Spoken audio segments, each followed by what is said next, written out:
The following video is a clip from Jude Dupère-Duville's science fiction novel entitled The Snapdragon Code. Please watch, enjoy, and learn. It was now time for the boys to get out onto the greens. Stan and Maury, together with Reggie and Romy, all ride out together in the same golf cart to the famed course. Stan was scheduled to tee off first so that he could finish up before lunch and make certain everything was ready for his speech. Samantha, his personal assistant, was taking care of all the details, but Stan still wanted to check on everything ahead of time. It was just about 9 a.m., and those who had not signed up for the tournament were already on the lawn waiting for the match to start. The guys were playing just 9 holes today because of the time constraints. Nevertheless, Stan was happy the game would keep the men focused right up until lunch. He had planned it that way, and so far it was working out.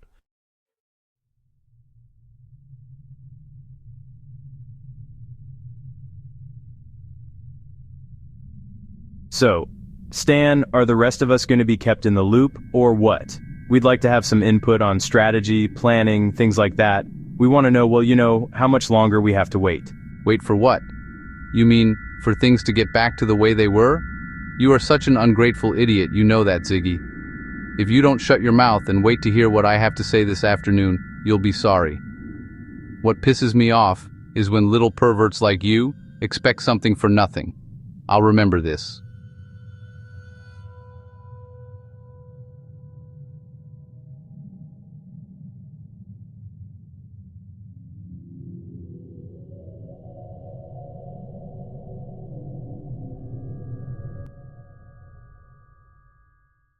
When it was time for Stan to tee off, he drove the ball so hard it made it all the way to the putting green and within 40 feet of the first hole of a par 3. Even though Stan had only one good eye, he had no trouble finding the flag and placing that ball exactly where it needed to be. If he was lucky, for the rest of the day, he intended to do the same.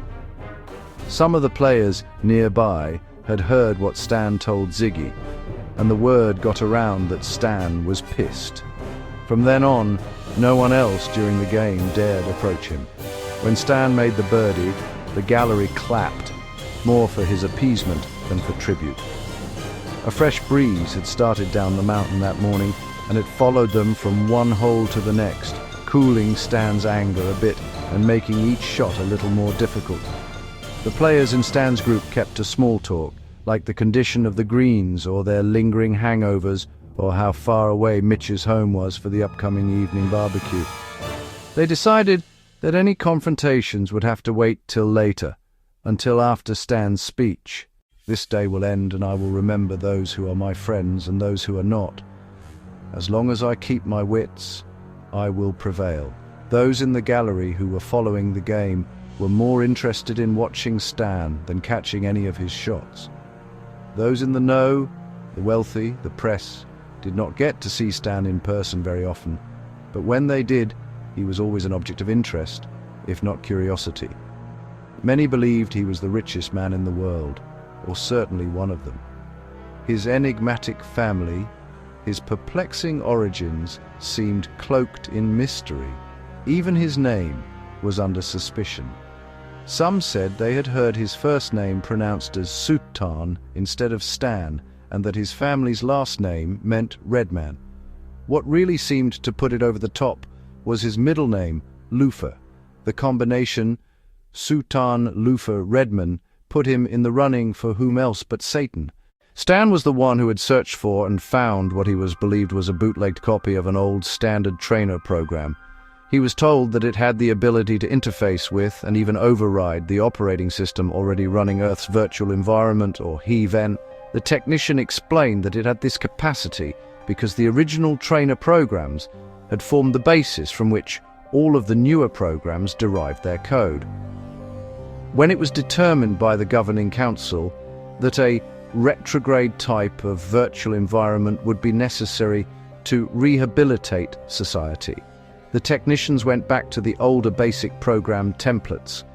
This inadvertently left a back door in the program code that could be exploited. Of course, none of this would have been possible without the help of a quasi-crystal. quantum computer like the one Stan brought over with him, in his own eye socket. That's how Stan lost his eye. After Stan's arrival on Earth, programming inserts worked out by the quantum computer periodically created counterfeit bank accounts with unimaginable billions for Stan and all members of his committee. The quantum computer was even able to manipulate markets by controlling the computers that manipulated the markets. No one on Earth had even noticed these, sometimes unusual overrides because they happened in nanoseconds. Surprisingly, not even God seemed to notice the anomalies, or so Stan thought. As a result, the elite members of the committee controlled all the wealth in the world and lacked nothing at all, except the legal right to rape, torture, or murder anyone they wanted, including someone else's children.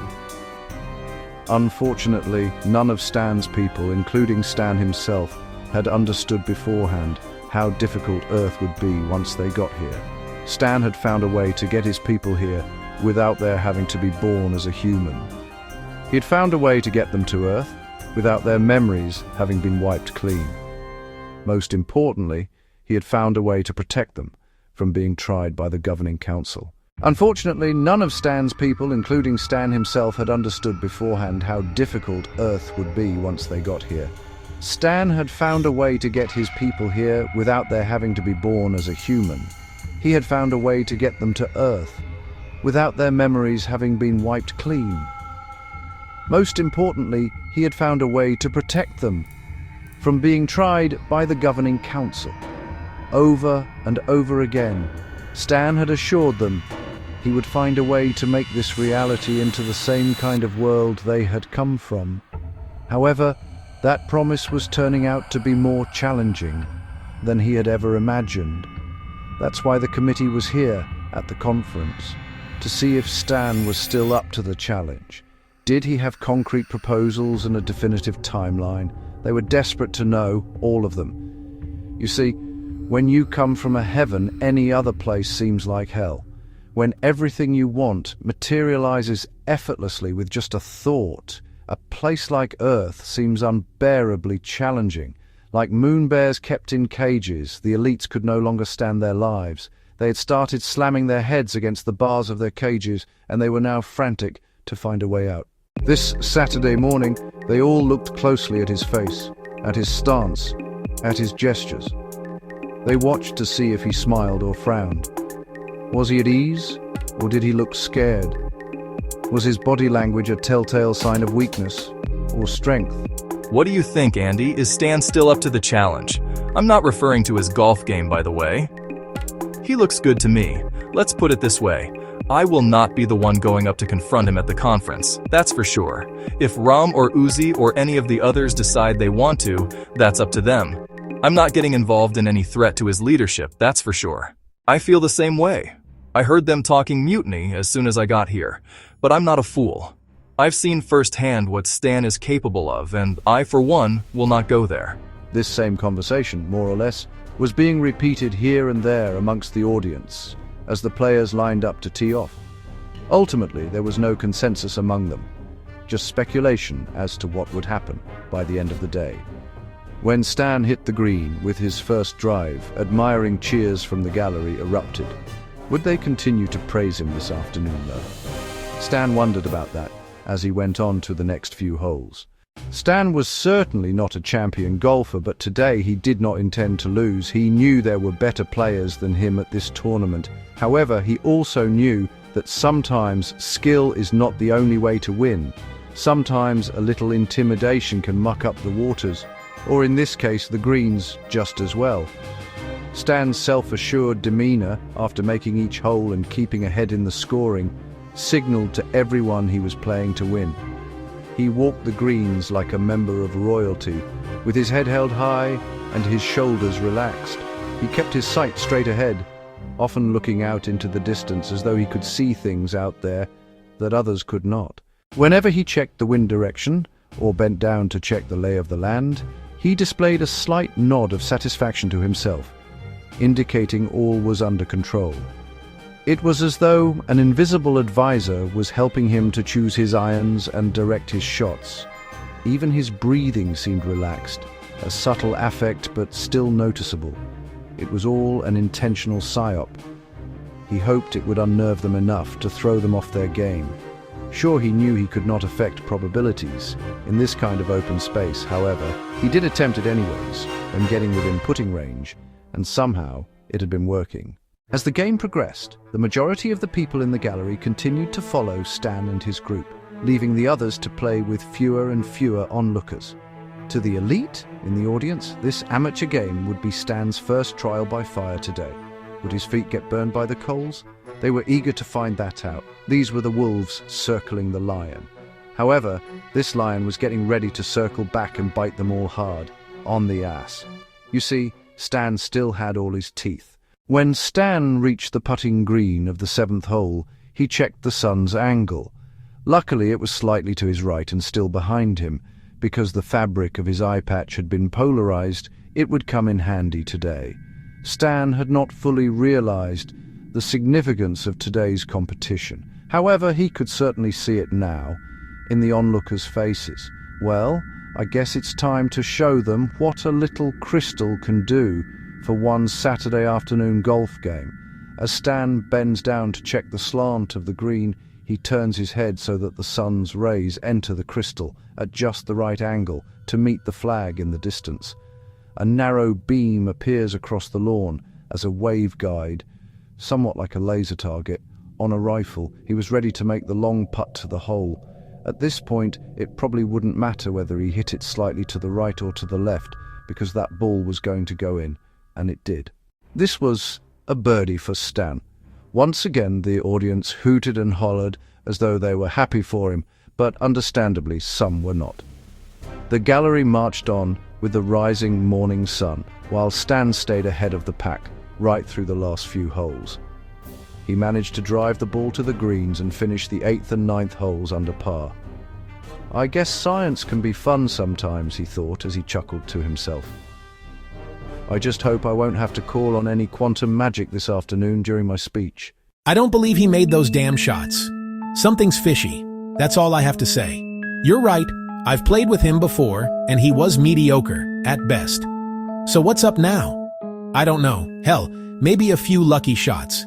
Yes, or maybe something else. Could be. Anyway, let's finish our game and get ready for the fireworks this afternoon. When Stan finally reaches the 9th hole, he checks the time. It's a few minutes before 11. Now he takes his time on the last hole, winning it with an eagle. For 9 holes, he scores with a 4 under par.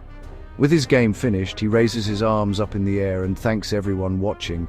One victory down, he tells himself, and one more to go. The next match, however, will be for all the marbles, and Stan knows it. He drank Evian water on his drive back to the hotel, but he needed the kind of drink that would calm his nerves, and he needed it now. He wondered if he would meet up with that Evie woman during the upcoming luncheon service. At this point, he felt he would be devastated if he did not see her today. It had to happen, he told himself. As soon as Stan enters the clubhouse, he changes his shoes and lets his caddy take care of settling on the rentals. Stan was the first player back from the competition, and so, no one who knew him was inside the guests' lounge area. This gave him a chance to look around at the old panelled room that had been standing there for over 100 years, or so it seemed. Pictures of guests, including many politicians, were proudly displayed as having vacationed here. Many of these same notables had also stayed at his family's place in the city and in France. His family had entertained all of them and controlled most of them. Many elites, the people who ran the world, had taken the time to come here, ride the horses, walk the woods, and change entire financial systems. Sir, a staff member interrupts Stan's thoughts and asks, "Would you like a cold beverage, a cocktail of some kind?" Stan answers, "Yes. What do you have on hand right now? I'm in a hurry," he says while rubbing his face and neck with a terry cloth towel. Speaking into his Bluetooth, the staffer asks someone for a shot of bourbon on ice. "I think that's one of your preferences, is it not, sir?" The young man in the black vest politely asks.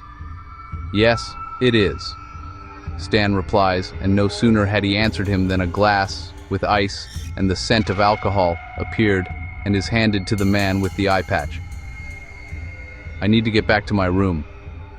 Stan says, "Yes, sir. We already have a cart ready, if you'd like a ride back now." Stan nods and follows the young man out into the sunlight.